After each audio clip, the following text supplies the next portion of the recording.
हाय दोस्तों, Piyush GS analysis centre में आपका स्वागत है। मैं आपका पीयूष पांडे आज का टॉपिक लेकर आया हूं कनिष्क। मेरे हिसाब से एक महान राजा जिसके बारे में इनके बायोग्राफी में बताना चाह रहा था। बहुत दिनों से ट्राई कर रहा था कि इनके बारे में कुछ आप लोगों को बताऊं, सजा करूं, कुछ इंफॉर्मेशन दूं। मेरे हिसाब से ये एक महान राजा थे और ये कैसे थे मैं आज आपको समझाऊंगा। देखिए, समुद्रगुप्त जो कनिष्क है वो एक समुद्रगुप्त की तरह भी है, हर्षवर्धन की तरह भी है, अशोक की तरह भी है और चंद्रगुप्त द्वितीय जिनको विक्रमादित्य बोला जाता था। तो हम देखते हैं इनकी पर्सनालिटी किस तरह से इन महान राजाओं से मैच करती है। तो आइए हम इनके बारे में कुछ जानते हैं। कनिष्क जो कुषाण वंश का राजा थे, कुषाण वंश। अब कुषाण वंश कहां से उत्पत्ति हुआ, कैसे उत्पत्ति हुआ, कहां से होकर आए, इसके बारे में इतिहासकारों का अपना अपना मत है, लेकिन सब एक राय नहीं रखते हैं कनिष्क और कुषाण वंश के बारे में। फिर भी जो पश्चिम चीन है, पश्चिम चीन से ये यूची जनजाति के ये पश्चिम चीन में यूजी जनजाति रहने वाली थी। हुणों के आक्रमण के समय 165 बीसी के आसपास 165 बीसी के आसपास हुणों ने क्या किया कि यूची जनजातियों को वहां से खदेड़ दिया, वहां से भगा दिया। तो ये वहां से भागते हुए दो जगह पे गए, एक तो मध्य एशिया में, एक भारत की तरफ। भारत की तरफ आने वाली जो ब्रांच थी इनकी, वहां पर आप देखेंगे कि एक बैक्टीरिया जगह है अफगानिस्तान के पास में। यहां पर सकाओं का राज्य था, यहां सका जो है वो राज्य कर रहे थे। तो सकाओं का राज्य के चलते यहां पर क्या हुआ, इन जनजातियों ने, यूची जनजातियों ने बैक्टीरिया पे कब्जा किया, कंट्रोल किया, आक्रमण किया और उनको हराया। उनके हराने के बाद हुआ क्या कि ये जो जनजातियां थी, यूची जनजाति, ये 5 ब्रांचों में बट गई। 5 ब्रांचों में बटने के बाद यूं हुआ कि ये आपस में लड़ने लगे। उसमें से एक ब्रांच का जो महान राजा निकला वो कुजुल कैटफिसिस, कजूल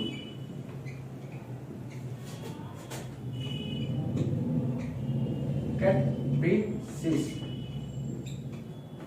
जो संस्थापक में माने जाते हैं कुषाण वंश का। इन्होंने 4 जनजातियों को हराया और उनको सबको एकजुट किया कुजुल कैटफिसिस ने। और कुषाण वंश का यहीं से स्टार्ट होता है, ये वंश यहीं से स्टार्ट होता है कुषाण वंश का। तो फिर अब हम देखते हैं कुजुल कैटफिसिस के बाद उनके उत्तराधिकारी आते हैं भीम कैटफिसिस, और जो तीसरे नंबर पे आते हैं कनिष्क, जो कुषाण वंश का सबसे महानतम राजा माने जाते हैं। अब ये महानतम राजा कैसे हैं, ये कैसा शासक है जो इतना महान हुआ। मेरे दृष्टि से मैं इसको एनालिसिस करता हूं तो मैं इसको देखता हूं, इसकी पर्सनालिटी को किस तरह से इसका डेवलप होता है। पहला, ये शासक, इसकी प्रशासन, इसकी विस्तार नीति जो समुद्रगुप्त की तरह थी। और उसके बाद इसके अंदर जब ये अंदर आते हैं तो बौद्ध धर्म का प्रचार, बौद्ध धर्म में ये कन्वर्ट होते हैं और उसके बाद बौद्ध धर्म का प्रचार जो करते हैं, हर्षवर्धन की तरह दिखते हैं। चंद्रगुप्त जो सेकंड है, द्वितीय है, उसमें हम देखेंगे जो विक्रमादित्य के समय में बहुत सारे विद्वान, साहित्यकार जो चंद्रगुप्त सेकंड के समय में थे, वैसे ही हम देखेंगे कनिष्क के राज्य में अश्वघोष, वासुमित्र, नागार्जुन, चरक जैसे विद्वान थे। तो हम एक एक करके एनालिसिस करते हैं कि क्या इनकी पर्सनालिटी जो समुद्रगुप्त, हर्षवर्धन, अशोक और चंद्रगुप्त सेकंड थे, क्या सचमुच ऐसा था कि इनकी पर्सनालिटी जो है वो कनिष्क से मैच होती है। देखते हैं। तो सबसे पहले हम देखेंगे दोस्तों उनकी विस्तार नीति, कैसे उन्होंने विस्तार किया है। यहाँ थोड़ा सा मैप है ये इंडिया का, इंडिया जैसा लग नहीं रहा है बट फिर भी थोड़ा थोड़ा सा लग रहा है। अब इतना मैप नहीं बन पाया ढंग से। देखते हैं पहली बार, देखिए ये है इंडिया, ये पाकिस्तान का एरिया है आपका, ये अफगानिस्तान का एरिया है। इसको ऐसे देखेंगे पी एफ और इंडिया से। तो जो कजुल कैटफिशिस्ट है, जो पहला कुषाण वंश का राजा, वो करीब करीब अफगानिस्तान को हरा के, सकाश को हरा के अफगानिस्तान और पंजाब तक करीब करीब यहां तक चले आए थे। फिर हम आगे देखेंगे भीम कटफिशिस आते हैं और भीम कटफिशिस इस साम्राज्य को मथुरा तक लेकर, जो उत्तर प्रदेश में मथुरा है दोस्तों, मथुरा तक इनका साम्राज्य का विस्तार होता है। फिर आगे चलते देखते हैं कनिष्क को, और कनिष्क जो है वो उनकी जो बाउंड्री है डिफाइन होता है, यहां चंपा है से लेकर ऊपर पामेर नोट तक,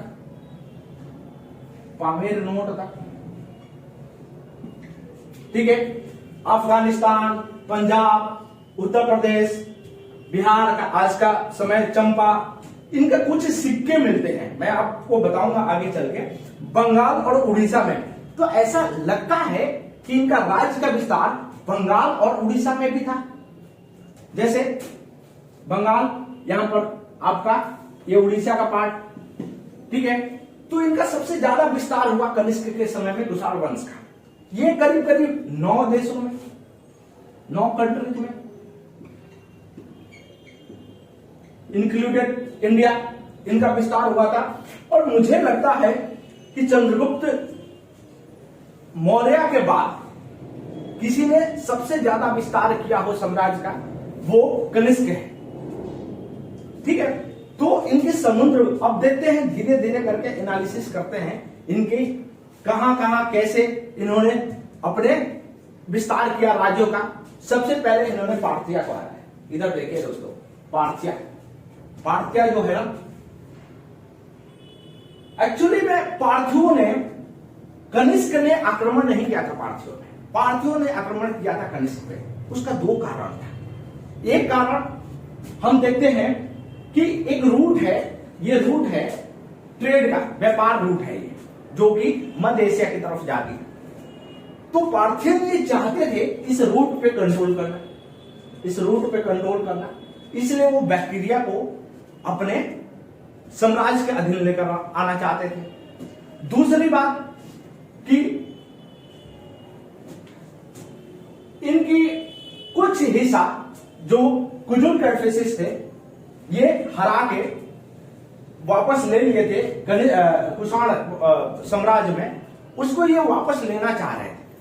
तो ये 2 ऐसे कारण था जो कि पार्थियन ये चाह रहे थे कि इनका साम्राज्य का विस्तार हो और यहां पर जो ट्रेड सेंटर है, जो ट्रेड का रास्ता है, उस रास्ते पे कंट्रोल किया जाए। लेकिन ऐसा हुआ नहीं, इन्होंने आक्रमण किया कनिष्क पे और कनिष्क इनको हरा दिए, और हरा के ये पूरी की पूरी एरिया को इन्होंने, वास्तविक संस्थापक ऐसे देखा जाए कुषाण वंश का, तो मुझे लगता है लोग ऐसे, तो आप इतिहास को पढ़ेंगे तो लोगों का मानना है कि संस्थापक तो कजुल कैटफिशिस थे, लेकिन वास्तविक संस्थापक आपको इतिहास में मिलता है ये भीम कैटफिशिस है। लेकिन मैं मानता हूं कि असल में ये जो कुषाण वंश था, उसका वास्तविक संस्थापक कनिष्क होना चाहिए। क्यों? क्योंकि इन्होंने जो चीजें उनको मिला, वहां से कुछ एरिया कभी निकले नहीं, ये अपने को विस्तार ही करते आए हैं, अपने आप को स्टेबल करते आए हैं। वैसे ही आप देखेंगे ये हमें कहां से मिलते हैं। पहले तो ये चीजें हमें कैसे पता चलता है कि यार ये सब चीजें हैं, ये पार्थिया का आक्रमण हुआ था, मगध पर, इन्होंने कश्मीर, उज्जैन और चीन, तो कुछ साक्ष्य होना चाहिए। बिना साक्ष्य पे तो होगा नहीं दोस्तों, तो साक्ष्य होना चाहिए। वो साक्ष्य को हम देखते हैं कि कौन कौन सा ऐसा साक्ष्य था जहां से ये प्रमाण मिलता है कि पार्थिया ने यहाँ पर बैक्टीरिया में, यहाँ पे कनिष्क के साथ युद्ध हुआ और उसके बाद ये पार्थिया हार गए और वहां से इन्होंने गिव अप कर दिया अपने साम्राज्य को।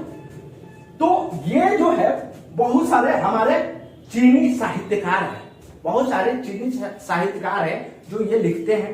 तिब्बत का साहित्यकार है जो ये सब चीजें लिखते हैं। वैसे ही मगध के बारे में, मगध पे देखिए पार्थिया के बाद मगध आता है, पाटलिपुत्रा पे इन्होंने आक्रमण किया और मगध को भी जीत लिया कनिष्क ने।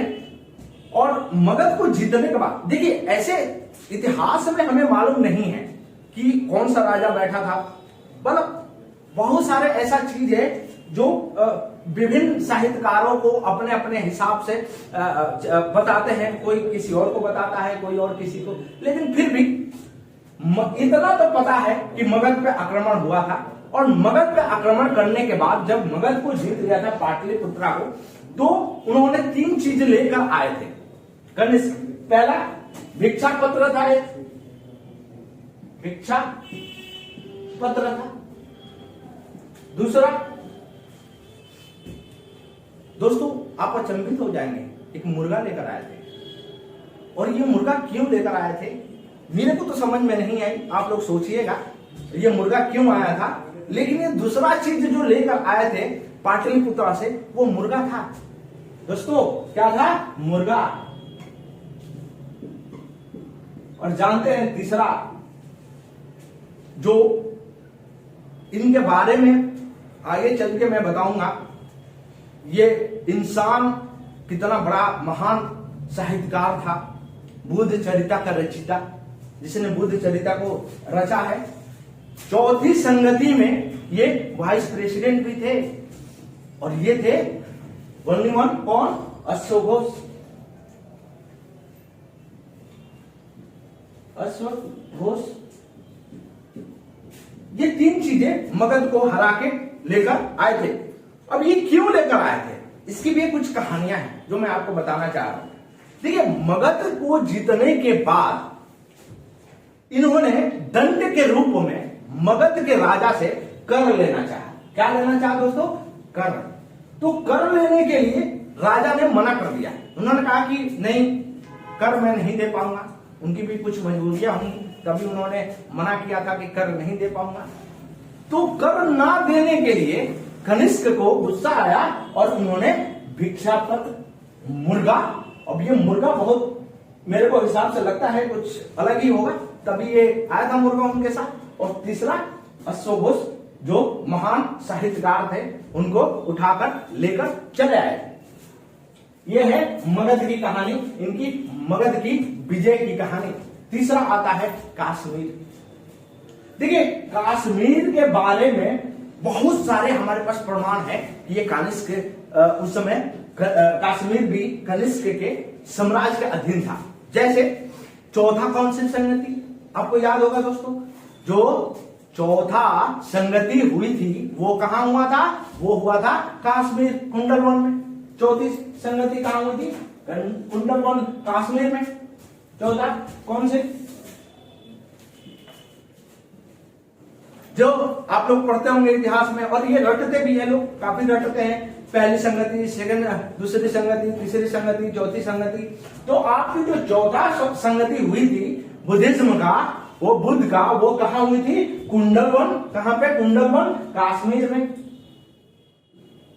कुंडलवन, कश्मीर में। और इसका राजा कौन था उस समय? ये कनिष्क थे। कनिष्क थे, कनिष्क थे, ठीक है। इसका प्रेसिडेंट जो थे वो वासुमित्र थे। प्रेसिडेंट कौन था? प्रेसिडेंट वासुमित्र। और वाइस प्रेसिडेंट जो थे आपका अश्वघोष थे। अश्वघोष थे।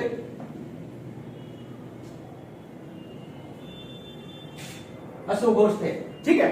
ये हमें पता चलता है कश्मीर का, कि कश्मीर में भी इनके शासन था। और एक और सबसे इंपॉर्टेंट प्रमाण है, वो है राज तरंगनी, कल्हान की राज तरंगनी। कल्हान की राज तरंगनी, राज तरंगनी, कल्हान की राज तरंगनी एक किताब है दोस्तों। कभी इसके उठा के पढ़ना, ये कश्मीर के बारे में है और इतनी प्यारी किताब है, आप देखेंगे मतलब आप खुश हो जाएंगे। कश्मीर क्या था, कश्मीर कैसा था उस समय में, ये एक इंटेलेक्चुअल सेंटर था। वो उस कल्हान की राज तरंगिणी से हमें पता चलता है कि जो कनिष्क थे वो कश्मीर के भी राजा थे। चौथा आता है उज्जैन। उज्जैनों पे साका, यहाँ पे शक वंश जो था यहाँ पे राज कर रहा था, और माना जाता है कि उस समय यहाँ का राजा जो था वो चष्टन था। कौन था? चष्टन। शक के राजा चष्टन, और शक के राजा चष्टन को हरा के कनिष्क ने उज्जैन को भी जीत लिया। पांचवा आता है चीन। अब चीन के बारे में बहुत रोचक कहानी है दोस्तों। चीन को इन्होंने कैसे अपने राज्य के अधीन किया। देखिए, वहां के एक राजा थे चीन के, होती, हो और ती। ये हान वंश के थे। कौन? हान वंश। हान वंश। होती जो थे वो हान वंश के थे, और इनके बहुत मतलब जो सेनापति पाव चाओ जो थे, पान चाओ जिसको बोला जाता था। देखिए दोस्तों, यहां लिख लेता हूं, लिख लीजिएगा, ये पान चाओ, चाओ इनके सेनापति हुआ करते थे। होती के, हान वंश के ये सेनापति, और ये बहुत मतलब एक अच्छा नेतृत्व करने वाला सेनापति थे ये। तो कनिष्क ने चीन में होती को, जो राजा थे वहां के, उनको निमंत्रण भेज दिया शादी करने के लिए। उनकी बेटी से, इनकी बेटी से शादी करने के लिए निमंत्रण भेज दिया। और ये निमंत्रण भेजने के बाद दोस्तों हुआ क्या कि पान चाओ जो थे, इनको लगा ये अनादर है उनके राजा का। क्या है? उनके राजा का अनादर है ये। इसके चलते इन्होंने क्या किया, इन्होंने गुस्से में आके पान चाओ ने इनके राजदूत जो भेजे थे इनको बंदी बना लिया। राजदूत को बंदी बना लिया। अब राजदूत को बंदी बनाना तो देखिए, हमारे पूरा आप एंशियंट इतिहास को या रामायण महाभारत आप कहीं पर भी देख लीजिए, बड़े से ये अच्छा नहीं माना जाता है, क्योंकि राजदूत तो अपना उसका काम ही है इंफॉर्मेशन को पहुंचाना, मैसेज को पहुंचाना। ये अच्छी बात नहीं थी, कनिष्क को अच्छा भी नहीं लगा था। और जब कनिष्क को अच्छा नहीं लगा था तो इन्होंने क्या किया, अपने सेनापति थे इनके भी, ये भी महान सेनापति थे दोस्तों, इनका नाम था सी सेनापति थे। और इन्होंने 70,000 घुड़सवारों के साथ, 70,000 घुड़सवारों के साथ सेनापति सी को भेजा, आक्रमण किया चीन पर। लेकिन दोस्तों देखिए, तकदीर में जो होता है वही होता है। पहली बार ये सेनापति सी हार गए। हार गए, और हारे नहीं दोस्तों, होती ने इन पर, जो राजा थे हान वंश का, इन्होंने इन पे कर लगा दिया, कनिष्क पे कर लगा दिया। अब कुछ दिनों के बाद ये इनको लगा कि ये तो हमारी बेइज्जती है एक तरीके के, मतलब एक राजा इतना विशाल जो पार्थियों को हरा दिया, सका को हरा दिया, मगध को कंट्रोल कर लिया, कश्मीर को कंट्रोल कर लिया, लेकिन ये आके चीन में हार गए। तो इन्होंने दोबारा कोशिश किया दोस्तों। वैसे ही आईएएस टीसीएस की तैयारी कर रहे हैं, एक एग्जाम में एक बार फेल हो गए, कोई बात नहीं, कोशिश करते रहिए, करते रहिए।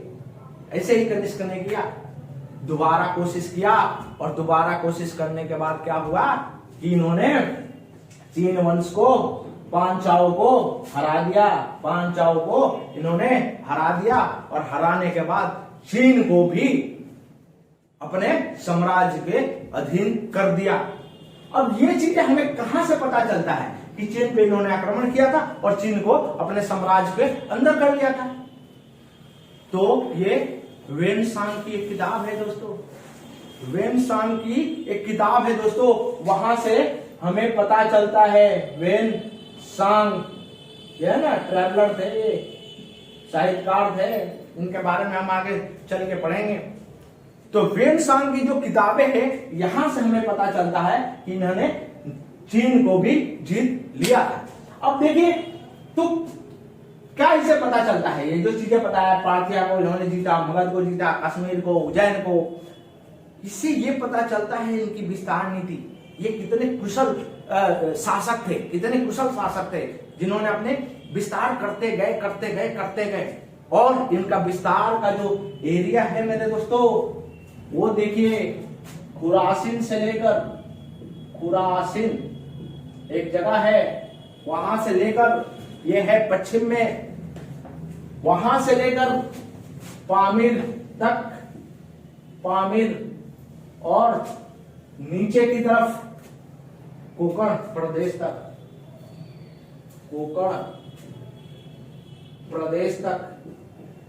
प्रदेश तक इनके साम्राज्य जो है वो बड़ा हो गया, इतना बड़ा हो गया। तो यही मैं आपसे सबसे पहले ही बोला था कि देखिए कनिष्क में मुझे ये राजाएं दिखते हैं, क्यों दिखते हैं?